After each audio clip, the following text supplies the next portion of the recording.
Why am I talking about heavy metals? Well, first of all, I'm on the board of a group of doctors that teaches other doctors how to do this. That's called the American College for Advancement in Medicine. We have about 1,000 physicians nationwide, and we're growing rapidly. We're the largest group of alternative doctors in the country. I'm also recognized by the American Board of Clinical Metotoxicology. Now I can't really say I'm board certified by that because it's not a board that's recognized by all the other boards that board certify doctors. So if I say I'm board certified, then the Medical Board of North Carolina gets upset that that's false advertising.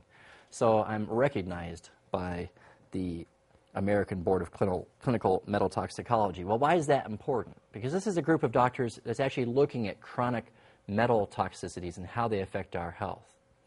When you go to a toxicologist who is a conventional doctor certified by the American Board of Toxicology, they don't believe that chronic metal toxicities exist. They only recognize acute metal toxicities, and I can tell you some stories about that that'll raise the hair on the back of your neck.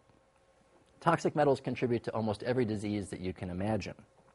Toxic metals are all around us, and they're rising in our environment and in our bodies. So the toxic metals are defined as those metals that are not needed for human metabolism. Our enzymes run on nutritional minerals like magnesium, zinc, and selenium. They're molecules that sit inside of a complex protein, and by sitting inside of that complex protein, they help these enzymes to function. These metals of lead, mercury, cadmium, aluminum, and arsenic do not help any of your enzymes work. Next slide, please. These metals are toxic partially because they're in what's called the transition zone, or where that circle is right there. They're transitioning at this part of the periodic table of elements such that they have free electrons in their outer shell. If any of you remember your chemistry from high school, the ones in the far left have just one electron in their outer shell, and the ones in the far right have a full circle of electrons, so they're called inert. They don't react with anything because they don't need another electron. But in here, they have incomplete circles of electrons that makes them very reactive, and so they tend to react in our bodies. Next slide, please. There's some metals that are, for the most part, toxic. There's some debate about whether they're needed for our metabolism to run any enzymes. That would include nickel, silver, gold, tin, and bismuth. But for the most part, when you find these at any elevation at all, they're considered toxic metals. Some of them are more inert. Gold doesn't seem to react very much in the body. That's probably why it's one of the better ones to use for dental work. And the next slide. And if you know your abbreviations, you can see how these metals are kind of around the truly toxic metals. They tend to be in that same category of the transitional metals. And then the next slide. And then we have our nutrient minerals: iron, copper, manganese, boron, and cobalt. Cobalt is what runs your B12. It's part of your B12 vitamin. These are all necessary for your metabolism, but they're the ones that we often find overdosed in some people, and they can become toxic metals. In fact, any mineral, any nutritional mineral, if you take too much of it, can kill you. For example, iron, too much iron increases your risk of heart disease and diabetes because it increases oxidative stress. Iron rusts, causes oxidation. Too much copper is associated with ADD and ADHD symptoms. Too much manganese is associated with an Alzheimer's, or a Parkinson's-like condition. When they took lead out of gasoline, they put manganese into gasoline. So people who work around gasoline fumes and inhale too much can end up with Parkinson's disease from damage to their neurons from the excessive manganese. And boron is used as cockroach poison.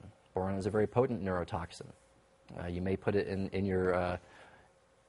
your laundry as borax to kill mold and germs.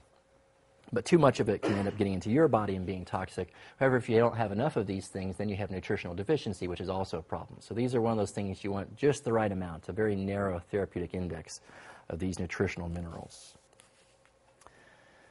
So I mentioned the way these poison us is they disrupt the enzymes. You have an enzyme running on a nutritional mineral like zinc or copper, or magnesium or selenium. And the toxic metal comes in like a cowbird laying its egg in another bird's nest. It kicks out the nutritional mineral, and then it poisons the enzyme, often irreversibly, so the enzyme dies and can't create its function. One of the problems with toxic metals is that they poison every cell in the body. Since they poison every enzyme in the body, they poison every cell in the body. And this is one of the reasons why conventional medicine ignores chronic, low-level, or even high-level toxic metal poisoning, is because in conventional medicine, we've cut people up into organ systems. You have the neurologist look after your brain, you have the cardiologist look after your heart, you have the GI doctor look after your guts, you have the proctologist look after you-know-what, you have the gynecologist look after your female parts, and these don't just poison one part or another, so they don't fall in anybody's domain, so therefore nobody looks after them. And that's the main, so there's not just one disease. These increase every disease you can imagine. They increase cancer, they increase heart disease, they increase dementia, they increase autoimmune disease, they confuse your immune system, they cause allergies. So one of the ways this is Pandora's box is the coal. And in the United States, another slide later says 48 tons, but 40 to 48 tons or 800,000 pounds of mercury are released just by the United States every year from burning coal in our industry. Well, you know who's making that look really small now? Is China. China is burning a lot more coal than we are now. They have a lot bigger population. They're going through a major industrial revolution. And our west coast is catching the wind from China and depositing huge amounts of mercury on our west coast from that source now. But that goes all over the world. It goes in the oceans. It goes in the fish. And that's how the main way that we're all getting toxified is through the environmental exposure from coal, and oil does the same thing. You just don't have the figures for that. Aluminum toxicity raises the risk of Alzheimer's dementia quite a bit. It's been well shown that when you do autopsies on people with Alzheimer's, they have these little plaques in their brains. And in those plaques, there's an elevated degree of aluminum. Now, 1/3 of the cities in the United States use aluminum to purify their water. When you take alum and spread it into the water, it makes all the particulates drop. So then you can take the clean water off, and then you have solid particulates, which is a whole other topic about what you do with that. You know what happened in 1998? They passed a law that you can use that as fertilizer on non-organic crops. So if you're not eating organically, you're eating the stuff from the sewer plant. It's used as fertilizer. So that's a whole other story. Don't get me started. So aluminum is also present in underarm deodorant and antiperspirants that are not the organic types, and in many shampoos. And the hardest place to get rid of aluminum is actually in baking powder. It's used in baking. So we get a certain amount of aluminum. Certainly pickles and things like that use alum also. So we get a certain amount in our diet, but you can decrease your exposures. Even using aluminum foil to cook in is problematic, and aluminum cookware. So those are all the ways that you get exposed to aluminum, and some of the ways you can reduce your exposure. Next slide, please. The next toxic metal is arsenic. 7 years ago, when the current administration started, there was a big debate about arsenic in the drinking water. The level had just been reduced from 40 to 10 micrograms per deciliter allowed in the drinking water, and they tried to raise it back up to 40, but luckily I don't think that was allowed to stick.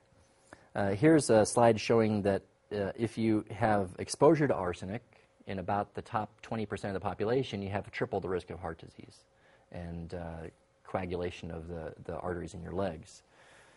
So you'll see this number frequently. All these toxic metals about triple your risk of heart disease.